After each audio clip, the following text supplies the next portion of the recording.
Chapi i witam Was serdecznie ponownie na moim kanale. Wracam po króciutkiej przerwie, ponieważ w zeszłą środę faktycznie filmiku nie było, a to dlatego, że byłam na Gamescomie. Gamescom to jest impreza, która trwa w sumie do dzisiaj, ponieważ ja nagrywam ten filmik w sobotę po powrocie z tej właśnie imprezy, więc jeszcze możecie trochę słyszeć moją chrypkę, ponieważ to jest naprawdę przeżycie, jeżeli chodzi o content, więc musiałam trochę stracić głos, ale wczoraj odespałam, mam nadzieję, że dzisiaj dam radę poprowadzić to Q&A ładnie i zgrabnie. No dobra, Chapi, ale dlaczego nagrywasz Q&A zamiast na przykład vloga, jak tradycyjnie co roku? I odpowiedź jest bardzo prosta i bardzo szczera, po prostu nie miałam czasu. Autentycznie byłam tylko 3 dni w tym roku na Gamescomie i w tym czasie w ciągu dnia pracowałam na stoisku, więc miałam tylko jedną przerwę, gdzie mogłam coś zjeść i odpocząć, a wieczorem byłam na imprezie Hi-Rezu, która również pożarła mój dość spory kawał dnia w środę. Więc uznałam, że nie jestem w stanie jeszcze biegać z kamerą i cokolwiek wam nagrać. Ten vlog był strasznie nudny i krótki. Więc uznałam, że zamiast właśnie vloga robimy dzisiaj pytania i odpowiedzi. Zapytałam Was na przykład na Instagramie, czy na mojej grupie ShopChat, dołączcie, jest bardzo fajna i bardzo pomocna. Na Facebooku, co byście chcieli usłyszeć na temat Gamescomu, jakie są Wasze pytania, może co Was ciekawi byciu cosplayerem na takiej imprezie. Pozbierałam to wszystko w kupę, no i dzisiaj mamy właśnie filmik Gamescomowy. A tak, z innych newsów to kupiłam sobie dorzutę, tak żeby schować moją brzydką kanapetę, jak właśnie sugerowaliście w komentarzach, co można zrobić z moim tłem. Także mam nadzieję, że Wam się podoba. Mnie się również podoba. Mój portfel również jest zadowolony, ponieważ to była promocja w Ikei, także wszystko jest pod kontrolą. A i jeszcze mały disclaimer, filmik będzie zarówno w języku angielskim, jak i polskim, ponieważ otrzymałam dużo pytań na Instagramie właśnie po angielsku, mam sporo również po polsku, no i nie chcę nikogo dyskryminować, także zrobimy to w taki sposób mieszany. Pamiętajcie, że zawsze są napisy, kliknijcie je tam właśnie na dole, ciężko nad nimi pracuję, także pamiętajcie, żeby ich używać, jeżeli angielski nie jest Wam po drodze. Mam parę pytań od Jajko i ona zaczyna w sumie bardzo ogólnym i fajnym pytaniem, które myślę, że mogę Was wprowadzić w temat Gamescomu, czyli co to jest w sumie ten Gamescom, czy warto się na niego wybrać i gdzie się on odbywa. Gamescom to jest największa europejska impreza dla graczy i odbywa się ona co roku w Kolonii w Niemczech, w okolicach sierpnia, właśnie na początku lub na końcu, zależy jak ogłoszą datę, i ta impreza trwa praktycznie tydzień, jeżeli połączymy wszystkie dni prasowe, biznesowe i dni, w których otwarta jest ona dla zwiedzających właśnie zwykłych nas. To jest chyba jedna z największych, jak nie największa impreza masowa, w której kiedykolwiek uczestniczyłam, ponieważ z tego co pamiętam w tamtym roku liczby uczestników wahały się około 350 000 osób, więc no możecie sobie wyobrazić, jakie to są ogromne powierzchnie. Tak, dla nas Polaków mogę to powiedzieć przykładowo, że jedna hala Gamescomu, a jest ich bodajże z 8, jeżeli policzymy wszystkie ze sobą, to jest takie jedno PGA. Więc możecie sobie po prostu wyobrazić skalę tej imprezy i jak ogromne są to targi. Zazwyczaj również bilety tam, czy noclegi w okolicach targów w Kolonii są wyprzedane w momencie, kiedy Gamescom ogłasza datę kolejnej edycji. Więc możecie sobie po prostu wyobrazić, jak naprawdę popularny jest to wyjazd, konwent, i tak naprawdę jest to głównie impreza dla biznesu, ponieważ tam najważniejsze są te pierwsze dni, zamknięte właśnie dla uczestników, tylko właśnie otwarta dla prasy, dla mediów, dla biznesu, i tam właśnie odbywają się rozmowy, jakieś spotkania, prezentacje tylko dla mediów, które pokazują, co będzie wypuszczane czy grane właśnie w branży gier w najbliższych miesiącach. Nie jest to oczywiście tak wielkie jak E3, ponieważ na E3 są największe premiery, a Gamescom tylko jakby je boostuje i prezentuje europejskiej widowni, ale ciągle wydaje mi się, że to jest naprawdę super przeżycie i jeżeli mam się odnieść właśnie do tego pytania, czy tam warto pojechać, uważam, że tak. Szczerze uważam, że każdy, kto interesuje się grami komputerowymi, powinien chociaż raz spróbować pojechać na Gamescom, żeby poczuć tą atmosferę, zobaczyć jak to wygląda i mieć to przeżycie, bo to naprawdę, wydaje mi się, że Gamescom na początku, pierwszy Gamescom, to jest naprawdę przeżycie, którego się nie zapomina. Potem oczywiście jest ciężej, ponieważ jeżeli tam pracujesz lub jedziesz co roku, to możesz już powoli być znużony tym ilością tłumu i tymi wszystkimi bodźcami, które Was atakują z różnych stoisk, ale pierwszy raz jest naprawdę magiczny. Konowa Cosplay pyta się mnie o parę protipów dla osób, które pojadą pierwszy raz za rok. Takie must know jako cosplayer. Dobra, to też jest skomplikowana sprawa, ponieważ jak wspomniałam, Gamescom to jest głównie impreza dla graczy. Cosplay jest tam niestety na drugim miejscu i to bardzo mocno można odczuć podczas chodzenia po halach, ponieważ cosplayerzy są obecni na przykład na stoiskach, gdzie pracują, prezentują różne produkty, czy ogólnie robią sobie zdjęcia z uczestnikami imprezy, ale nie ma tak naprawdę dużo cosplayerów na korytarzach i jest to również zrozumiałe, ponieważ korytarze są tak zawalone ilością zwiedzających osób, które tam chodzą, żeby po prostu przejść ze strojem z punktu A do punktu B, musicie liczyć się z tym, że wasz kostium może naprawdę mocno ucierpieć. Dlatego z mojej strony ja sugeruję stroje proste, stroje wygodne, zwłaszcza, o mój Boże, z wygodnymi butami. To jest tak strasznie ważne, ponieważ na Gamescomie będziecie robić niesamowitą ilość kilometrów, kroków i wygodne buty. Słuchajcie, szpilki to nie są wygodne buty, dziewczyny, pamiętajcie o tym. To jest właśnie podstawa, czyli pamiętajcie o waszej wygodzie, a na jakieś fajne, duże stroje możecie wziąć na przykład na konkurs w ciągu jednego dnia. Również nie ma czegoś takiego jak szatnie cosplayowe na Gamescomie. Jest osobna hala, taka mniejsza hala, która nazywa się Cosplay Village i tam oczywiście odbywają się jakieś warsztaty, pokazy, jest mała scena, w której odbywa się właśnie konkurs Gamescomowy bodajże w sobotę. I jest ta przestrzeń dla cosplayerów, gdzie mogą sobie usiąść, odpocząć, zrobić parę zdjęć, ale z tego, co się orientuję, nie ma czegoś takiego jak właśnie szatnia, która będzie pilnować waszych rzeczy, więc zazwyczaj sugeruję przebieranie się w hotelu lub właśnie jakieś naprawdę wygodne kostiumy, które po prostu mogą służyć wam jako wasze ubrania cywilne, żeby potem wrócić do domu. Ja osobiście w tym roku przebierałam się w łazience i nie jest to dla mnie nic strasznego, ponieważ jestem troszkę zahartowana w tych kwestiach i nie przeraża mnie przebieranie się w małej przestrzeni, ale przyznaję, że szatnia byłaby o wiele wygodniejsza i fajniejsza. Niestety mój pracodawca jej nie posiadał, a dla osób, które właśnie przychodzą kompletnie bez pracy, tylko po to, żeby właśnie sobie pochodzić, pozwiedzać, no to już w ogóle tylko ta łazienka wam zostaje, ewentualnie właśnie szukanie jakichś takich publicznych przebieralni, ale bez skrytek. Na Gamescomie również jest parę konkursów cosplay. Troszkę jak na PGA, czyli mamy różne stoiska, które mają swoje konkursy w różnych dniach, w różnych godzinach, więc jeżeli macie jakieś informacje na temat, jakie stoisko przygotowuje jaki konkurs, albo z jakiej gry, czy z jakiej serii, to warto jest właśnie się zainteresować i pójść w konkretny dzień z jakimś lepszym, fajnym strojem, a w ciągu innych dni, kiedy sobie po prostu zwiedzacie i oglądacie, weź coś prostszego. Pamiętajcie również o tym, że na Gamescom nie możecie wnosić przedmiotów ostrych, czyli żadne miecze, które są z metalu, żadne jakieś propsy odlewane z żywicy, które naprawdę wyglądają jak metal, żadne jakieś pistolety, które są bardzo, bardzo realistyczne, ponieważ to wszystko zostanie wam albo zabrane, albo zostanie naklejona taka ogromna naklejka właśnie z logiem Gamescomu. Ja w tamtym roku miałam tą naklejkę i niestety, gdy schodziła, ściągnęła mi farbę z podkładem, więc nie polecam właśnie takich propsów. Lepiej iść po prostu bez niczego, właśnie puste ręce.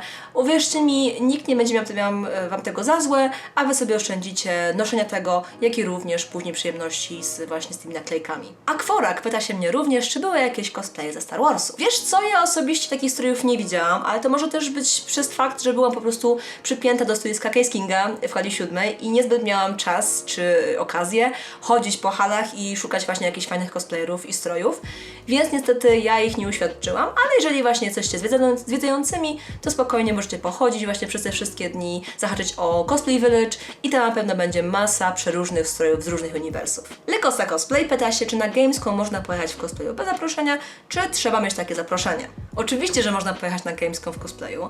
Ogólnie Gamescom jest otwarty właśnie dla publiki w ostatnich paru dniach, czyli na pewno czwartek, piątek, sobota, środa chyba również, więc wystarczy, że kupicie bilet na tą imprezę i się po prostu przejdziecie w stroju. Tylko jak wspomniałam wcześniej, pamiętajcie o szatniach, o wygodnym kostiumie, ale to już o tym mówiłam, więc nie wracam. Ramdroid pyta się, co było najbardziej epicką rzeczą, jaką zobaczyłam. Wiesz co? Przyznam szczerze, że w tym roku na Gamescomie chyba nie było tak wielu epickich rzeczy, jakie zazwyczaj widywałam.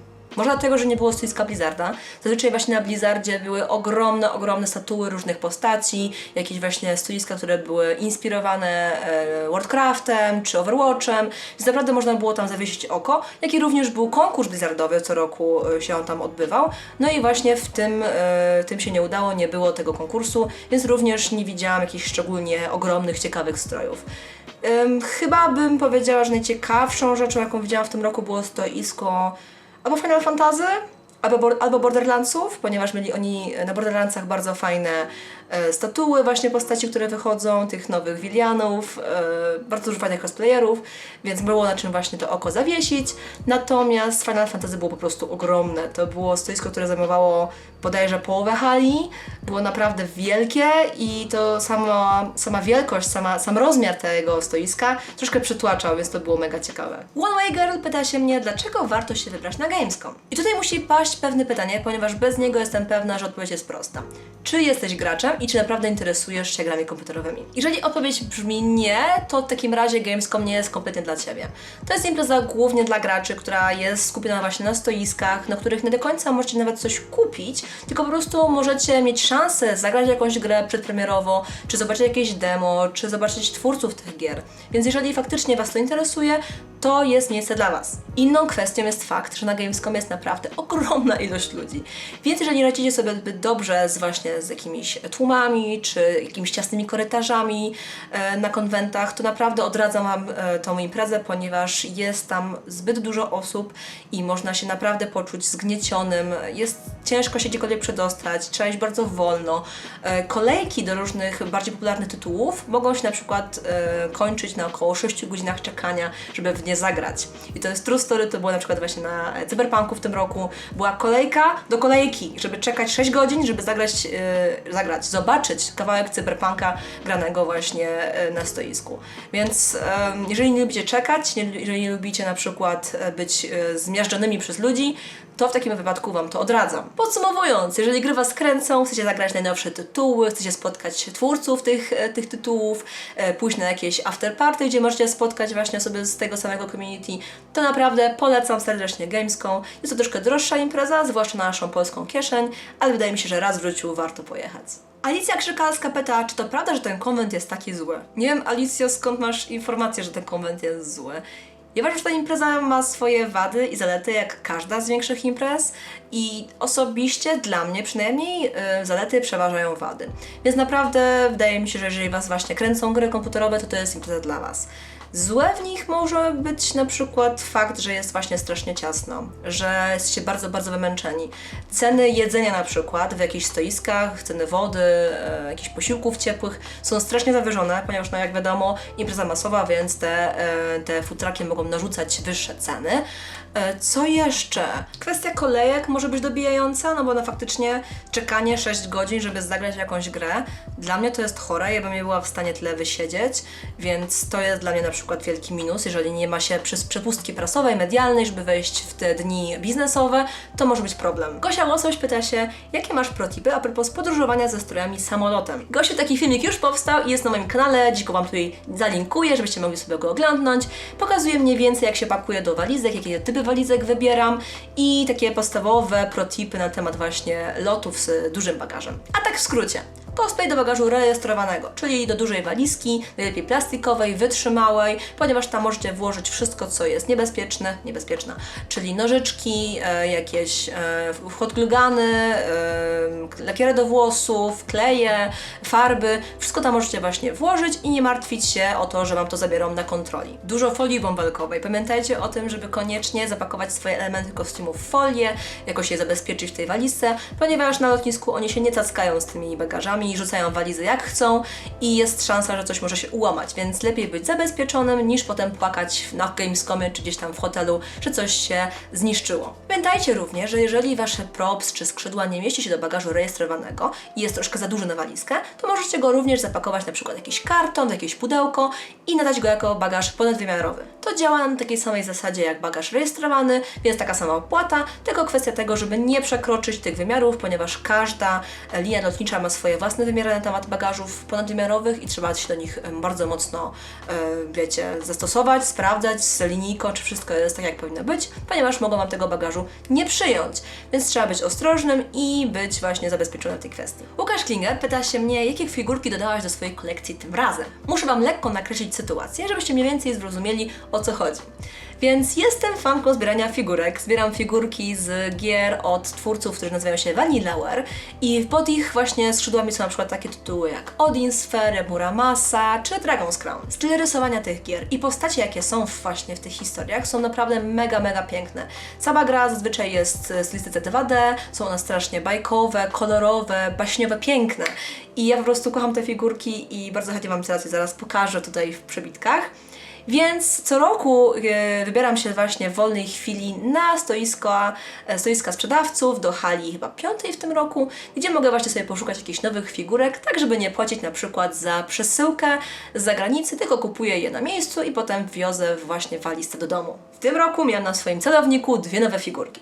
Jedną z nich była Gwendolyn w formie Walkirii, która leciała właśnie troszkę w dół i ta figurka jest już na mojej półce, udało mi się ją kupić, lub figurka Gwendolyn w sukni. Nie macie pojęcia, jak się zajarałam, kiedy zobaczyłam tą Gwendolyn. Ona naprawdę jest strasznie rzadka i uznałam, że skoro mogę ją kupić na miejscu, nie płacić za przesyłkę, po prostu biorę, nie pytam o cenę.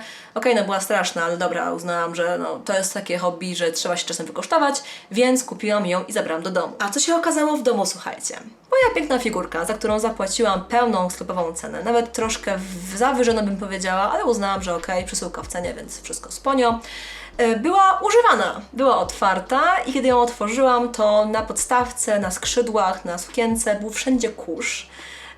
Figurka była brudna, jakby jakieś inne figurki wpadły na nią na przykład na jakiejś wystawie i zostawiły na sobie jej tą farbę z innych właśnie figurek. Na przykład też wewnętrzna część dłoni figurki była cała urąbana jakąś farbą, jakby ktoś parę razy instalował tą włócznię, wyciągał i zakładał, no po prostu ta figurka była brudna i była używana. I wszystko byłoby spoko, gdyby ktoś mnie poinformował, wiecie, przy zakupie na przykład, że kupuje second-handową figurkę, ale nie, ten temat był całkowicie pominięty i mam wrażenie, że ktoś to specjalnie zrobił, no ale okej. Kupiłam tą figurkę, otworzyłam ją w domu, byłam wściekła, wrzuciłam stories, gdzie faktycznie w tym stories miałam po prostu Wam pokazać, jak ją otwieram i być cała szczęśliwa, a skończyło się to moim wkurzonym rantem, że zostałam zrobiona w balona. I po tych wiadomościach dostałam PM-kę od właściciela sklepu. Właściciel zamiast przyjąć krytykę stwierdził, że zostałam poinformowana, że kupuję figurkę z drugiej ręki. Co? Że figurka była na przecenie? Co? I ogólnie, że jestem okropna, kłamie i że on może mi bardzo wielkomyślnie wymienić tą wysyłkę, ale tylko dlatego, że zrobiłam taki syf. No ja nie mam pytań. Zobaczymy, co się z tego na razie rozwinie. W tym momencie ten właściciel robi straszny czarny PR i stara się wrzucać wszędzie, gdzie może jakieś odpowiedzi, które są kompletnie okropne. Więc mam nadzieję, że jakoś to ogarnę i tą figurkę naprawdę wymienić. Także niech to będzie przestroga dla wszystkich, którzy kupują na konwentach. Pamiętajcie, żeby się upewnić, że Wasz przedmiot, który kupujecie, nie jest podróbą, bootlegiem, nie jest z drugiej ręki, ponieważ nie wszyscy są tacy, wiecie, szczerzy, tylko chcą zarobić, więc niestety trzeba pilnować, trzeba prosić o to, żeby te produkty otworzyć przy Was, sprawdzić przed zakupem, żebyście się po prostu nie dali tak naciąć. Jakieś nacięłam, pośpieszyłam się, nie sprawdziłam, no i mam za swoje. Marcin Hojnowski pyta: szczerze, co fajniejsze, Perka czy Gamescom? Jak wspomniałam wcześniej w filmie, Gamescom jest głównie imprezą dla graczy, więc jeżeli ten temat Was nie do końca interesuje, jesteście fanami na przykład bardziej popkultury, mangi, anime, cosplayu, to wydaje mi się, że Gamescom będzie fajną imprezą na raz, ale raczej polecamy Wam bardziej Pyrkon. Na Pyrkonie po prostu się więcej dzieje, macie o wiele większy przekrój różnych tematów, które możecie pójść, posłuchać na jakichś panelach, na jakichś warsztatach, zobaczyć właśnie cosplay dosłownie wszędzie, gdzie się tylko obejrzycie na Pyrkonie, a Gamescom jednak jest głównie skupiony na tym, żeby w te gry zagrać, zobaczyć, poznać ich twórców. I to na tyle, jeżeli chodzi o polskie pytania. Czas przejść na angielski. And in this part of this video, I'm going to talk in English and answer the English questions from you guys. Valentine Pictures is asking, is it worth going to if you're mostly interested in cosplay? I would say yes and no. For example, if you're a cosplayer and you are very much in love with the game and you are actually cosplaying from the game and you want to meet the creators, it's a very good way and a chance to go and say hello to them. There are also a lot of cosplay contests where you can go and present your costume, grab some prizes, and overall just, walk around, meet some people, especially in the cosplay village. But on the other hand, if you, for example, want to wear a huge costume with wings and props, it's going to be destroyed. It is going to be destroyed because people in the crowd don't care at all. They step on you, they hit you, it's very crowded, so I would suggest leaving those big costumes at home. On the other hand, if you are a cosplayer or a cosplay photographer and you are looking for opportunity to take nice pictures with cool costumes, I don't think it's going to happen because on Gamescom there's not much places where you can take some nice pictures, there's not much greenery, they're mostly concrete, it's just some walls, some windows and a lot of people in the background. So if you prefer taking pictures with cosplayers, I would suggest different conventions and just going outside of the Gamescom area just to find some nice green spots to take some pictures. Here Cosplay is asking, is there a lot of cosplayers? I would say there is not much cosplay if you compare it to the numbers of normal visitors. Of course, you can find some cosplayers, especially in the cosplay village, or if you go to the contest at the booth where you can actually enjoy cosplay contest and watch those awesome costumes, but at the corridors, I don't think you can see many of people in costumes. I cannot really blame them, to be honest. Staying inside a hall or cosplay village hall is the safest way, the smartest way to keep your costume safe and not broken by the crowd. Keon's Daily is asking me how many times did you dab at Gamescom? Only once, with you Keons, for this requested photo we had at the Hi-Res party.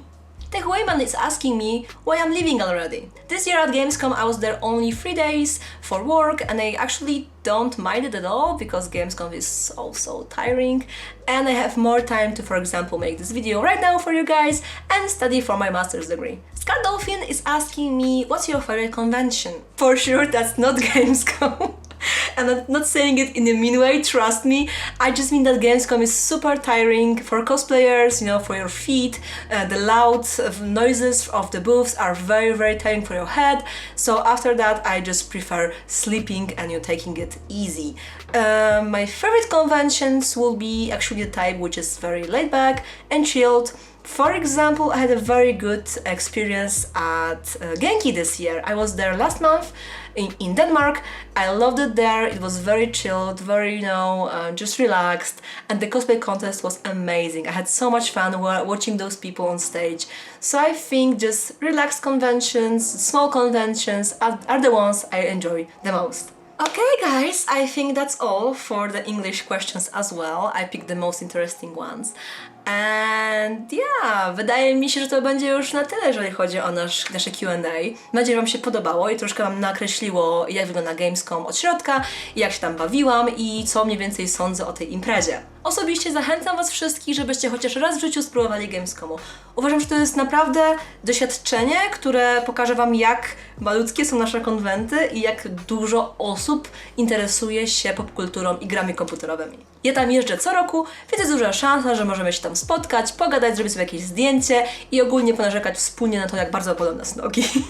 Dzięki serdeczne za oglądanie. Jeżeli podoba Wam się taka forma Q&A u mnie na kanale, to możemy zrobić to o wiele częściej, na przykład na tematy różne, przeróżne, co tylko macie ochotę mnie zapytać i takie filmiki będą powstawać.